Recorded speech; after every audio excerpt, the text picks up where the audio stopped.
Animales chupasangre, plantas carnívoras, criaturas capaces de procesar el metal y parásitos que son capaces de controlar la mente de su hospedador para su beneficio.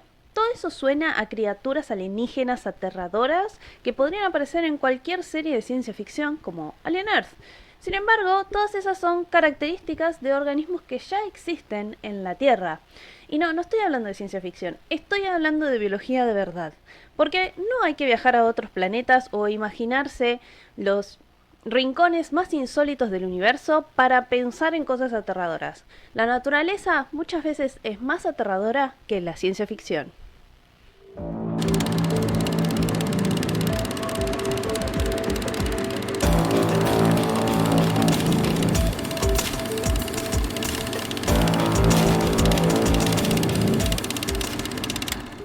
Hola, bienvenidos futuros activos de Weyland Yutani. Yo soy Flor Filippini, soy doctora en Ciencias Aplicadas y soy fan de la ciencia ficción. Así que en este video vamos a estar analizando justamente las coincidencias biológicas en comparación con las criaturas que nos presenta esta serie Alien Earth, cuyo objetivo básicamente es expandir el lore o la historia que rodea a todo lo que conocemos sobre Alien y el xenomorfo, ya saben, y el octavo pasajero, presentándonos estas nuevas criaturas alienígenas que parecen salidas de un cuento de ciencia ficción, una más aterradora que la otra, y que en realidad están basadas en fenómenos biológicos reales que se encuentran acá en nuestro propio planeta. Así que vamos a descubrir que muchas veces el terror no proviene de otro planeta, sino de otra biología. En primer lugar, un pequeño disclaimer sobre el contenido de la serie. Voy a tratar de no spoilear partes de la trama o cosas que no sean pertinentes a las funciones o la biología de las criaturas que voy a analizar. Así que no se preocupen por eso, si quieren pueden ver la serie y si no yo voy a tratar de describir un poco qué es lo que vemos de estas criaturas en la serie para que entiendan las analogías que voy a hacer. En segundo lugar, algunas cositas pueden ser un poco asquerosas o impresionables, sobre todo cuando hablamos de parásitos. Voy a tratar de ser bastante amena con las descripciones, pero capaz si te impresionan un poco ciertas funciones biológicas, estás advertido. De vuelta, voy a ser lo bastante técnica y amena posible con las descripciones, no voy a poner imágenes obviamente, pero para que tengas en cuenta en qué situación estás viendo este video sobre todo, o si te impresionan mucho todas las cuestiones de parasitología que capaz no son las más lindas, la verdad, dentro de la biología. Entonces, voy a realizar analogías. En biología, algo análogo se refiere a que los organismos comparados comparten funciones, formas, estructuras que son semejantes, mas no tienen el mismo origen. En este caso es lo mismo, yo voy a agarrar a estas criaturas alienígenas y voy a compararla o buscarles funciones o estructuras semejantes en lo que se conoce como organismos vivos en la Tierra, para que vean que hay funciones biológicas y organismos que realizan las mismas funciones, tienen la misma dieta, ocupan el mismo nicho ecológico que estas criaturas de la ciencia ficción, lo cual es muy interesante y bastante aterrador. Iniciando con uno de los alienígenas capaz más fáciles de analogar, tenemos las moscas alienígenas. Estas criaturas de bastante gran tamaño que en la serie nos muestran son capaces de vomitar o regurgitar un material ácido corrosivo que desintegra rocas y minerales porque se alimentan de material inorgánico. Justamente son una amenaza para aquellos personajes que están compuestos de materiales inorgánicos, como los sintéticos o formas similares a un robot. En este caso, la forma más fácil y reconocible justamente son las moscas terrestres. Más allá de que ellas no producen ácido corrosivo, lo que sí hacen es preprocesar el alimento escupiendo justamente sus enzimas digestivas sobre él para que se licúen y una vez licuado el alimento puedan absorberlas con su probóscide. Esto lo realizan así porque no son capaces de masticar, así que necesitan preprocesar el alimento de manera externa. Lo llamativo de estas moscas alienígenas es justamente el tipo de dieta que tienen, es decir, capaces de consumir minerales y rocas. Y aunque en la Tierra no hay animales que sean capaces de eso, El tipo de biología de consumir minerales y rocas se da más en las bacterias. Dentro de las bacterias hay un tipo particular que se denomina quimiolitótrofas, es decir, aquellas que pueden comer justamente ciertos tipos de minerales. En particular hay una especie que se llama Aciditio bacillus. En particular, una de las más conocidas es Aciditio bacillus ferroxidans, o sea, una bacteria que es capaz de consumir hierro y otros metales. Esta especie de bacteria mantiene su ciclo de vida en entornos de valores de pH extremadamente bajos y es uno de los pocos organismos que obtiene energía a partir de la oxidación del hierro ferroso. Este tipo de bacteria acidófila es muy estudiada debido a que durante las actividades mineras desempeña un papel crucial en la producción de aguas de drenaje ácidas y ricas en metales mediante la disolución de minerales de sulfuro. Así que estas moscas serían una combinación de las propiedades quimiolitótrofas de las bacterias con la forma de comer de las moscas reales. La segunda criatura que sobre todo permaneció más inactiva durante la serie es la planta o vaina carnívora, que nos mostraron que es esta criatura gigante que permanece colgada e inmóvil, que posee unos pétalos que abre para atrapar a su presa y unos estambres, o lo que parecería ser unos estambres o tentáculos sensoriales con los cuales perciben a su presa y así saber cuándo tienen que atrapar a un organismo incauto que pase por debajo de ella. Se caracterizan justamente por tener una enorme fuerza y la similitud más grande es justamente con las plantas carnívoras.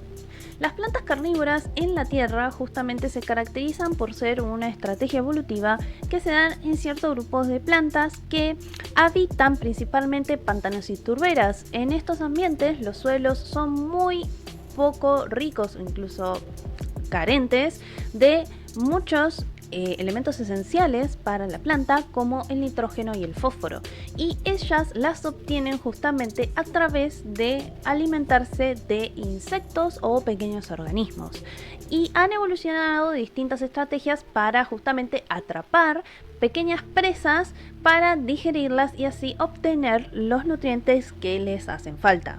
La comparación más directa con la vaina extraterrestre, o como la mencionan o nombran en la serie como de Plumbicare, es Dionea muscipula, es decir, la Venus atrapamoscas, que se caracteriza por tener hojas modificadas que se cierran como vaina para atrapar insectos o arañas, y se caracterizan por justamente tener pelos sensitivos por la superficie para cerrar rápidamente estas hojitas y atrapar al insecto y a través de la producción de enzimas disolverlo y alimentarse de los nutrientes de este.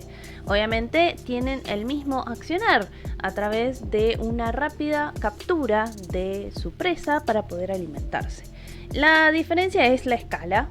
Las plantas carnívoras en general son muy pequeñitas, así que no descuiden que no hay plantas carnívoras capaces de alimentarse de ni siquiera animales grandes por el momento. Hablando de la anatomía de Plumbicare, es decir, esta vaina planta extraterrestre, me hizo recordar en realidad a un grupo particular de pulpos, en especial una especie que es Vampiroteuthis infernalis, que es un pulpo que se caracteriza por tener todos sus tentáculos unidos por una membrana y que cuando se expande da este aspecto muy aterrador que lo utiliza justamente para disuadir a otros predadores.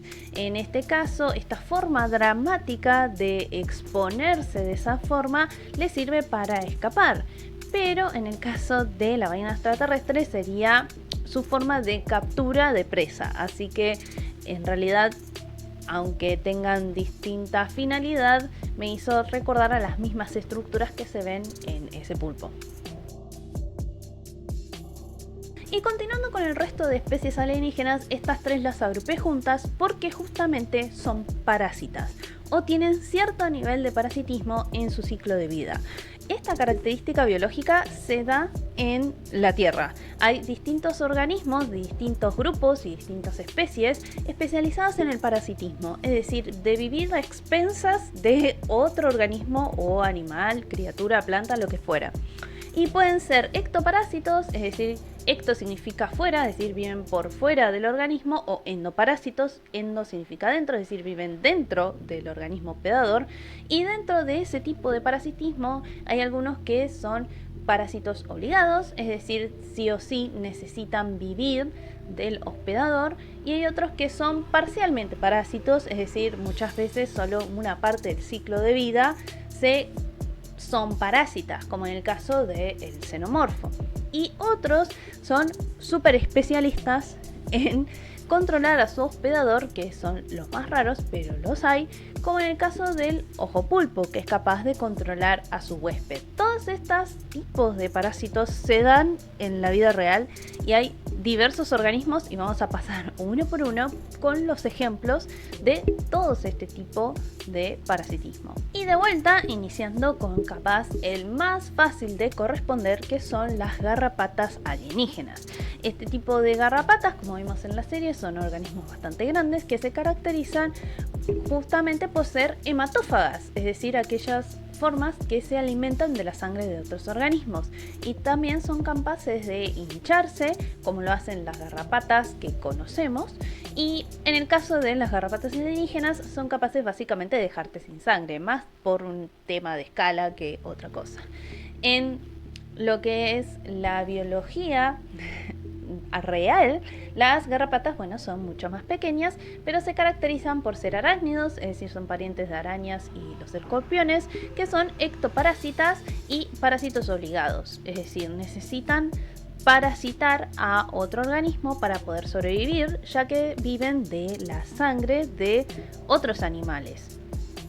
Y también se caracterizan por la capacidad de alimentarse hasta hincharse y luego soltarse del huésped para posteriormente, después de digerir todo su alimento, encontrar otro huésped.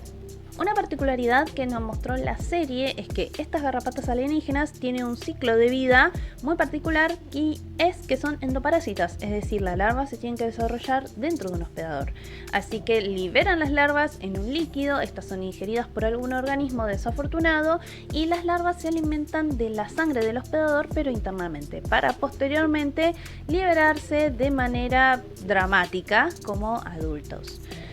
Hay varias analogías que se pueden realizar con este tipo de parasitismo, entre ellas la mosca tórsalo, que es Dermatobia hominis, que es un tipo de mosca que se caracteriza porque su larva sí es endoparásita. Y la mosca deposita los huevos en la piel del organismo a infectar, el calor hace eclosionar a la larva y la larva ingresa a través de la piel y se aloja por debajo en los tejidos subcutáneos y se alimenta de esos tejidos hasta que se desarrolla y se convierte en una forma adulta y sale abruptamente de manera muy grotesca. Otro tipo de parásitos que también son conocidos por ser endoparásitos, es decir, o pasar por un estadio larval endoparásito, son los helmintos, que son gusanos que tienen distintos tipos de parasitismo, pero en particular los del género Ankylostoma se caracterizan por vivir las larvas dentro del tracto digestivo de mamíferos, en particular de perros y gatos, y a veces de humanos, y alimentarse de la sangre y nutrientes del organismo, obviamente trayendo problemas de salud a su huésped. Y llegando al icono de la saga, que es el xenomorfo, en particular la biología y todos los aspectos que se desarrollan del ciclo de vida del xenomorfo, siento que merecen su video aparte, ya que hay toda una saga completa que nos muestran muchas de sus aspectos biológicos y cómo funciona el alien a lo largo de la saga. Así que va a haber un video aparte. Acá solo me voy a enfocar en la parte parásita del xenomorfo, que creo que es pertinente para las comparaciones. El xenomorfo se caracteriza por ser un parasitoide, no un parásito. Los parásitos, como las garrapatas o los las tenias se caracterizan por mantener vivo a su huésped, se alimenta a expensas de él, pero no los desviven. En el caso del parasitoide, son aquellos organismos que tienen un desarrollo larval dentro de un organismo, consumiendo lentamente sus órganos hasta que inevitablemente lo desviven. Ese es el caso claro del xenomorfo, y la analogía más clara son las avispas parasitoides. Las avispas parasitoides son un grupo de insectos que se caracterizan justamente porque sus larvas son parásitas. Entonces, las hembras se caracterizan por justamente utilizar su aguijón y su veneno para paralizar las víctimas, en este caso suelen ser gusanos, cucarachas o arañas, llevarlas a una pequeña guarida que construyen ellas mismas y depositar un huevo sobre ese organismo paralizado, en el cual surge una larva que va a entrar dentro de este organismo y lo va a consumir lentamente, evitando sus órganos vitales para mantenerlo lo más fresco posible, hasta que eventualmente consume todo de él, se transforma en adulto y se termina el ciclo de vida. En el caso del xenomorfo, estamos en un caso similar. El facehugger paraliza a su víctima y introduce una larva de xenomorfo. Y esta pequeña larva consume los órganos internos del pobre humano parasitado y sale abruptamente, de forma dramática y grotesca, de su huésped, en una escena que hemos visto miles de veces a lo largo de la saga de Alien. Y por último, el favorito de la serie, que es el pulpo ojo o Trypanorrhyncha ocellus, que es la última de las especies que nos presentó Alien Earth y una de las pseudoprotagonistas también, que se caracteriza justamente por tener esta forma de pulpo, ya que tiene unos tentáculos hiperflexibles, que tiene como cabeza un ojo o una serie de ojos compuestos, y se caracteriza justamente por parasitar a hospedadores, arrancando el ojo y ocupando su cavidad ocular y controlando a través, ya sea química como neurológicamente, al hospedador, ya sea que esté vivo o no, creando una especie de zombie. El nombre, justamente, Trypanorrhyncha ocellus, responde a su biología. Trypanorrhyncha también es el género con el que se designa a los gusanos cestodes, que es un grupo de gusanos que son parásitos que se caracterizan por secuencialmente parasitar o tener múltiples huéspedes a lo largo de su ciclo de vida. Y ocellus hace referencia justamente a su forma de ojo o al ojo, justamente ocupa la cavidad ocular, y es uno de los aliens más aterradores introducidos por la saga. Justamente este alienígena se caracteriza por tener un tipo de parasitismo muy particular, no solo reemplazar un órgano, sino también el control mental y zombificación del huésped. Este tipo de parasitismo existe en la vida real y se lo denomina parasitismo alterador del comportamiento. Es un tipo de especialización dentro de los parásitos que se da en distintos grupos, desde bacterias, virus, gusanos y ciertos hongos. Este tipo de parasitismo lo que hace es que el parásito, a través de una combinación de química o intervenir directamente sobre el sistema nervioso central, es capaz de cambiar el comportamiento del huésped de manera tal que le sea beneficiosa al parásito. Aunque parezca de la ciencia ficción, esto es bastante estudiado y les voy a dar ejemplos de aquellos organismos que me recuerdan a T. ocellus. Uno de los grupos más conocidos de este tipo de parasitismo en la actualidad son los hongos zombificantes.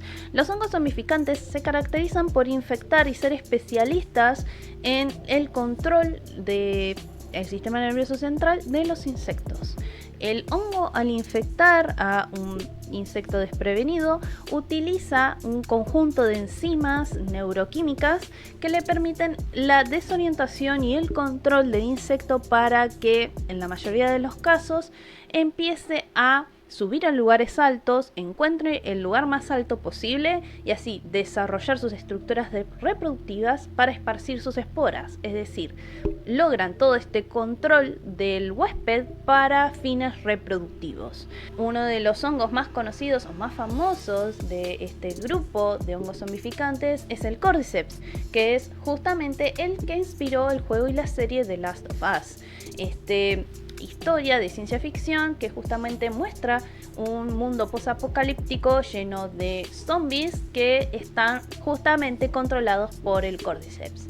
Si quieren saber cómo el Cordyceps y la biología detrás de cómo logra este hongo controlar a una hormiga, bueno, les tengo un video preparado para eso, así que pronto ya se viene el video explicando la biología de este hongo y las particularidades de los hongos zombificantes. Otro parásito que me recuerda al modo de accionar que tiene el Theocelus es un tremátodo que se llama Leucochloridium paradoxum, que se caracteriza por infectar a los caracoles y en especial se mueve hacia los tentáculos oculares del caracol, ocupando ese espacio y titilando con colores brillantes para atraer un ave y que el ave se coma al caracol, que es justamente su siguiente huésped. Pero no solo hace esto, es decir, ocupar el tentáculo ocular del caracol, sino también que logra el control del huésped, haciendo que el caracol se movilice a un sector iluminado y alto para que tenga más chances de que un ave pueda visibilizarlo. Así que justamente hace el mismo procedimiento, controla al huésped y además ocupa el órgano ocular del animal, muy parecido a lo que vemos de Theocelus. Las nuevas especies de Alien Earth no son aterradoras por ser alienígenas, sino por estar basadas en esta lógica biológica más grotesca que hay en nuestro planeta Tierra. La depredación extrema, el parasitismo y el control mental son llevados a una escala mayor, cósmica y grotesca. El show al final nos recuerda que capaz los horrores más inimaginables no se encuentran en el espacio exterior, sino que reptando bajo nuestros pies. Hola, Flor Editora acá. Disculpen los cambios de luz que ven en el video, es que me di cuenta tarde que me había quedado sin luz natural porque de repente se nubló todo afuera y dependo mucho de la luz que entra de la luz del sol. Así que por eso se ve tan raro después al final, y con el programa de editor que tengo no puedo modificar demasiado la imagen o modificarla como a mí me gustaría. Así que próximamente voy a cambiar de editor, voy a usar otro programa editor o chusmear otro programa editor para que me mejore la edición también del video en general. Así que nada, disculpen y muchas gracias. Si les gustó este video y les interesa mucho estos análisis que hago sobre la biología, la naturaleza y la ciencia ficción, suscríbanse, denle me gusta, comenten qué les pareció la serie y todo lo que les pareció sobre este video, y si realmente les aterra el hecho de que existan este tipo de animales en nuestro mismísimo planeta. Y síganme para más contenido similar, que estoy preparando videos sobre xenomorfos, sobre los hongos zombificantes y demás que me parecen súper interesantes para compartir. También pueden seguirme en mis redes sociales, tengo Instagram, tengo TikTok, y ahí voy a estar subiendo las novedades de los videos y el contenido que yo hago, además de ver otro contenido súper interesante. Así que eso es todo por hoy, nos vemos en la próxima explicación. Bye.